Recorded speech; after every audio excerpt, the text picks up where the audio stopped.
Hello Commanders, welcome to the command table. My name is Matt and we've got multiple solutions for Jormag today. We've got a huge buff to the power elixir, a little bit of a nerf to the accuracy elixir, so we're going to see how that plays out. Before we hop into that though, if you'd please be so kind as to like, subscribe, and if you want notifications when I drop new videos, be sure to hit that notification bell. Also, if you have any questions or comments, please feel free to leave those below. You can also join the command table Discord where we have raid builds posted before this video comes out. I usually draw from those to make this video. So if you want to jumpstart, feel free to join. The link will be in the description. And you can kind of see what everybody's working with and the solutions they're coming up with. Open source, everybody's welcome. Okay, let's dive in. We got a swarm build from Shelius, the power elixir alone with the primal warhorn and phylactery. The Spear of Cataclysm doesn't make a huge difference on this one, just because everything's dead so fast before anything can be hit by it. It does hit the boss once there, but I don't think that amounted to too much. Everything could have been done without it. So mythic artifacts don't really matter too much on that one. We'll just kind of take a quick peek here before we get too far ahead of ourselves. The plague bearers in the back, this vertical alignment between the three of them works very well for the swarm. We'll show you with the bomb train why I have a different preference for where to put them to guard that back line. But the vertical works very well because by the time the assassins are done with these two groups, you've got the other group of plague bears that are going to be stunned right around the pyre, and that's going to give the assassins something to work through before they can tag it. Everything else just pushes very quickly, and you'll notice that they get stunned, I think, twice during the whole encounter, but there's more than enough push to get all the way through. And I think most of his units, see, there's the plague bears getting stunned, and they kind of sit there for just a minute, buying just enough time. But yeah, level 100 to 110 on the units for that, and a level 5 primal warhorn. So artifacts doing a lot of heavy lifting there, but it should be doable. Yeah, I think even with rank 4. Okay, Anturium has a very intriguing build. The ancient trees are melee, so the power elixir is just gonna shred all those risen warriors in the back. It's got a lot of merged units between the warhounds and the spirit panthers, and then a couple of groups of direwolves. I don't think there's too much to merge on those, but more than enough to clear everything in the front and shred through. I would imagine he's got leech on everything but the spirit panthers, and yeah, look at that whole back line just gone. And he had two trees there. And another thing to note, if you look back, he had one direwolf that got pinned behind the two trees, and that actually helped to clear that out. So kind of an interesting tactic there. But yeah, he's already got the heart, so let's just go ahead and skip ahead. But yeah, stompers. So interesting use for the stompers there. Kind of takes the sting out of the earthquake and lets everything do its job. Okay, then we get into the bomb trains at SR 15. Well, this one's SR 14. You'll notice there's no earth elemental down here. In the next one, you'll see an earth elemental there, but it is doable on SR 15. With this one, let's pop back in there and look at that again. The alignment with the two groups up towards the top, two groups down towards the bottom, I find that works better for the bomb train because it pulls the assassins as far away to the top and bottom of the map from the pyre as you can get. If you put that other group of plague bearers here, there's a chance that the assassins can gravitate to those and they'll tag that before the Bombbots can get their job done. So it's risky. I'd rather, if you're going for that quick solution, put them as high and low as you possibly can, and that'll suck those assassins as far away as possible. Bombbot clears the path from the shield bearers, everything else sails through. The assassins are crucial to get this second from the bottom arcane archer, because that's the one that'll usually shoot through all your bombbots and ruin the whole thing. Okay, so clear sailing all the way through, and poof, there it is. All right, let's go ahead and look at Gryka's. So very similar, but again with the plague bears kind of in the middle. Everything still kind of gravitates towards the top and the bottom, but yeah, I guess there's not too much to be concerned about. Everything gets done in ample time.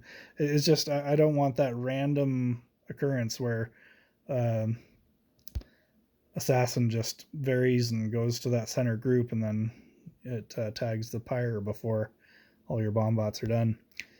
Okay, we've got a ranged build from Lady Nature. So let's go ahead and take a peek. This one has a few struggles. You'll notice that everything is all kind of clumped together. So the arcane archers, when they shoot through, they clip that battle drummer a couple times, and then the earthquake finishes it off, and that eliminates the stun reduction. And since there's no stompers, they're using the toe here, that earthquake is going to start causing a few problems. The Phoenix is not immune to stun, and neither is the Stormcaller. But most of the other stuff is, so there's not too much to worry about with those. But it just gets a little dicey here towards the end. She's still able to cap it off, and it is a little bit more expensive than the others because we're using 2 elixirs. But if you don't have a melee swarm built up, then this could be a viable option for you. I don't know if there's a huge need for any of the roots. You could have more damage units in there because you're just going to kill it with the Phoenix or whatever else you've got there. A Stormcaller would work on them as well. So I would ditch the roots personally and just put in more damaging units. But you got to be careful with your Troll Giant's toe threshold to make sure that you're not going over that number of units.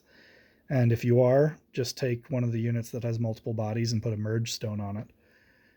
Okay, so this is another build that I think I've shown this one a couple of times. I've modified it to put the Bard in there. He's just zipping around playing his lute, I guess, whatever that is. But I figured with the enhanced ranged, it would be nice just to have the damage reduction from that, and they can totally handle the melee just fine with the leech and the regen. This is a super expensive build, 3 elixirs. But you know, it gets the job done and it works. So if you're struggling with the bomb train, if you're struggling with the swarm, then that's an option for you. Let's see, we have the traditional SR13 and below bomb train. The bombs here are a little bit lower than you'll see in the next video, so just slightly lower. That's because there's no earth elemental here. So on the SR15, I have to put them up just a little tighter, but they're still able to sail all the way through without any trouble. So let's look at that one. Okay, see how they're a little tighter to that pyre?